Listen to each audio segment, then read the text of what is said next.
Нийслэлийн хэмжээнд иргэдийн эзэмшиж байгаа газрыг хувийн өмчлөлд нь шилжүүлэх аян өнөөдрөөс аль биесээр эрчимжиж эхэллээ. Энэхүү аяны үр дүнд иргэд газраа хугацаатай эзэмших бус харин өөрийн хувийн өмч болгох, өмчлөх бүрэн эрхтэй болох юм а. Газрын эзэмших гэрчилгээ нь төрийн газрыг түр ашиглах эрх бөгөөд тодорхой хугацааны дараа эрхээ заавал сонгуулахыг шаарддаг. Тэгвэл өмчлөх гэрчилгээ нь тухайн газраа худалдах, өвлүүлэх, барьцаалах зэргээр чөлөөтэй захиран зарцуулах бүрэн эрхийг газрын эзэнд олгодог давуу талтай. Гэвч иргэдийн эзэмшиж байгаа бүх газрыг өмчлүүлэх боломжгүй. Өнөөдрийн байдлаар нийслэлд 114 мянган иргэн газар эзэмшиж байгаагаас 87% нь буюу 99 мянган иргэн эзэмшиж байгаа газраа өмчлөх боломжтой юм байна. Учир нь хуульд зааснаар улсын тусгай хэрэгцээний газар нутаг болон нийтийн эдэлбэр газрыг өмчлүүлэхийг хориглжээ. Мөн сүүлийн жилүүдэд хамгийн их асуудал дагуулж байгаа үерийн ам, далан бүхий гамшигын эрсдэлтэй бүс, түнчлэн өндөр хүчтэй дулаан, усны төв шугам сүлжээний зурууст газар хашаа барьсан иргэдэд өмчлөх эрх олгохыг хориглодог юм байна. Тэгвэл нийслэлийн газар зохион байгуулалтын төлөвлөгөөнд энэ онд 2843 иргэнд нийт 156 га газрыг өмчлүүлэхээр баталсан байна. Иргэд газар цэг.gov.cg системд нэвтэрч өөрийн эзэмшиж байгаа газартай холбоотой ямар нэгэн зөрчил алдаа байгаа эсхийг шалгаж асуудалгүй тохиолдолд цахимаар хүсэлт гарган өмчлөх эрхээ авах бүрэн боломжтой болж байна.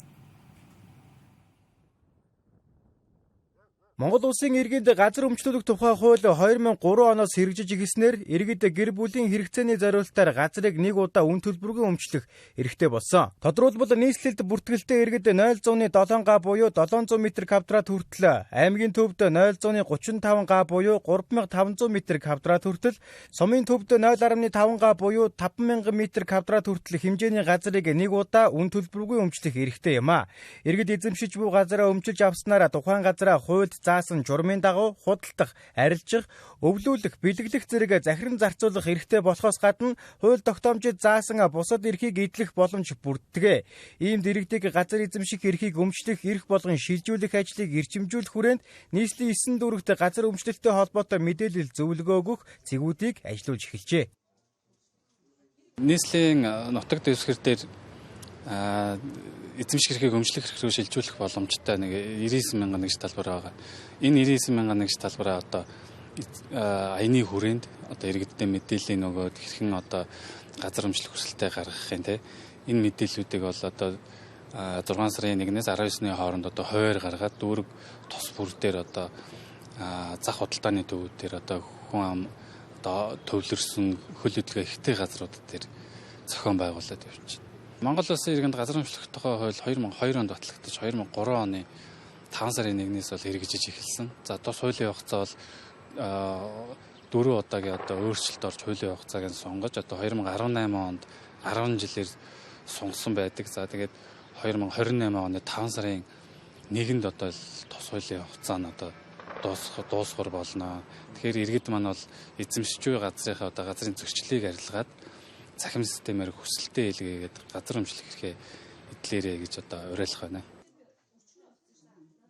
Мөн иргэд эзэмшиж буй газраа өмчлөх хүсэлтэд захимаар гаргах боломжтой. Тодорхойлбол газар gov.cg системд нэвтэрч өөрийн эзэмшиж буй газартай холбоотой ямар нэгэн зөрчил алдаа байгаа эсхийг шалган асуудалгүй тохиолдолд захимаар хүсэлт гаргаж өмчлөх эрхээ авах боломжтой байна. Харин зөвлөгөө мэдээллийн цэгүүдэд хандаж буй иргэдийн дунд газраа өмчлөх боломжгүй нөхцөлтэй иргэд цөөнгүй байна. Тухайлбал өндөр хүчтэлийн шугамын хамгаалтын бүсэд байрласан газар эзэмших эрхийн гэрчлэх нь гараагүй болон газар эзэмших хугацаанд дууссан.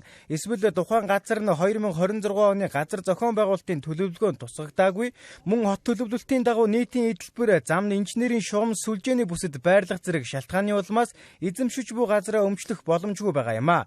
Иймээс иргэд газар цэг.gov.cg системээр дамжуулан эсвэл харьяа дүүргийн газрын албанд хандан өөрийн эзэмшиж буй газрыг өмчлөх боломжтой хэсэг талаар урьдчилан тодруулж мэдээлэл авах боломжтой юм а. Талан шуудууд таглаж байгаагүй нэг өндөр хүчтэй шугам гэж явдаг шүү дээ. Тийм юм яваад байгаа байхгүй юу. Тэгээд тэрий чи бүр хасуулаад газрынхаа хэмжээг бүр ингээ хасуулаад авцээ.